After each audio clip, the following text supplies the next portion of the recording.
Everyone, I hope you're having a great day so far. So this is for people who are junior looking to get into contracting. And what I mean by that is people who don't have much experience just working.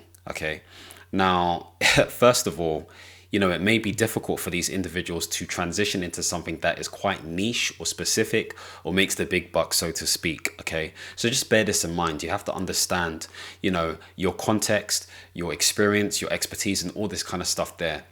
But you may be applicable for more junior roles, whether that is officer roles, support roles, whatever it may be, depending on the industry that you're trying to get into. That doesn't mean you can't do contracting. Maybe it looks like agency work, potentially, but essentially it is going to look different for those people who have a bit more experience. Now, let's say you do get into this space, okay? You will be put in a position where essentially, okay, if they recognize you as junior, whatever it may be, there may be a bit more care and, sort of like training and all that kind of stuff centered around you as an individual. I was asked this question before, and, the person asked, how does the first week or two look like typically? And I think this is in context to junior people.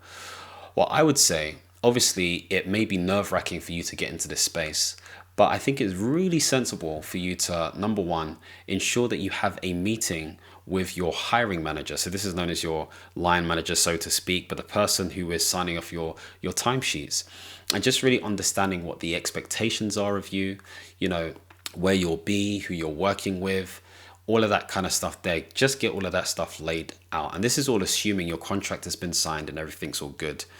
The second thing I'll do is just confirm who would be signing your timesheet. The assumption would be it's them, but again, you want to confirm all of this stuff. And then you also want to be clear about the team that you'll be part of, so you can have meetings with those individuals, because the first week or two is an opportunity for you to meet with these people and understand what needs to be done, understand what they're expecting you to do. And again, it comes down to the nature of your role. If you're more junior and it's going to be more of a support and officer role, there may be a bit of hand-holding, but they're going to expect you to do what you're doing. One, because you are a contractor, okay? So coming in as a contractor is a quick replacement, a quick alternative.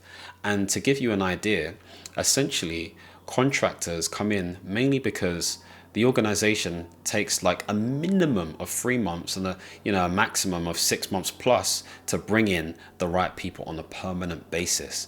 And so they rather just get in somebody who can come in very quickly within the next week, 2 weeks, or 3 weeks. And they're hoping or aiming that this person is skilled, especially if they've gone to a certain agency who has promised them a certain type of person.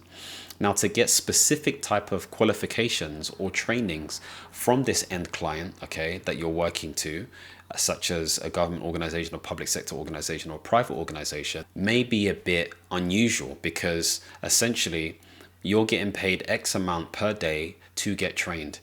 Now, I've always said, and I got this from a friend who I call my mentor, who is really prolific in this space, and we actually worked together previously before, essentially contracting for some people is one of the best MBAs you could have. You're getting paid to do an MBA. And it's not because you don't know anything, but there's a lot you're learning, okay?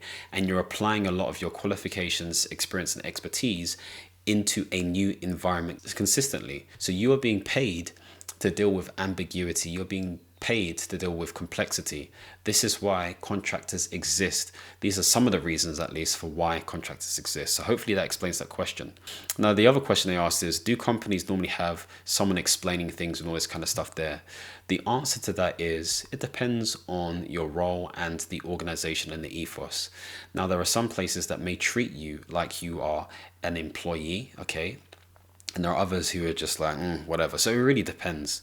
You'll get some level of insight, is what I'm saying. But using the word training, I want to be light in terms of that language. You may get training, you may not get training. It just depends. Sometimes it's potluck. So what I'm saying is, come into this as prepared as possible as you can be, but also be honest if you're not able to do stuff.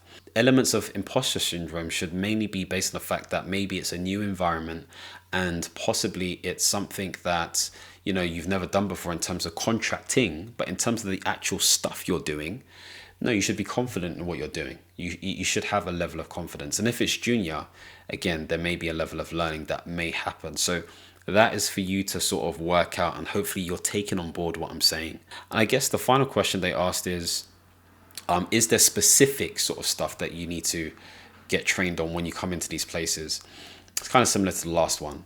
What I will say is that some organizations expect you to have an induction, okay, just to make sure that everyone is on the same page. Now, this induction may not be the same as training that you're expecting for your specific role, but it's more of an induction to the organization. So it's slightly different.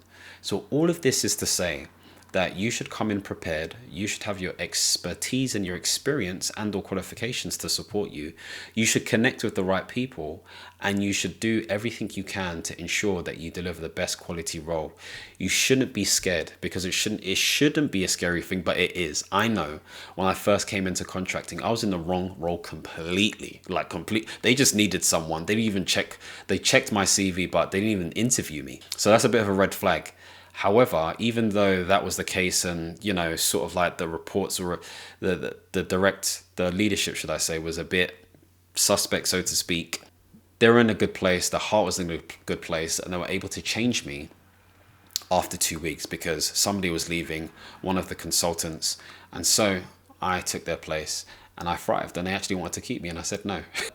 And I'm not just saying on a permanent basis, I'm talking about in terms of extending me, which is flattering, which is really nice, but I found another opportunity based on being in that big organization. So hopefully this has given you an idea and given you a sensibility in terms of how you need to be coming into this space.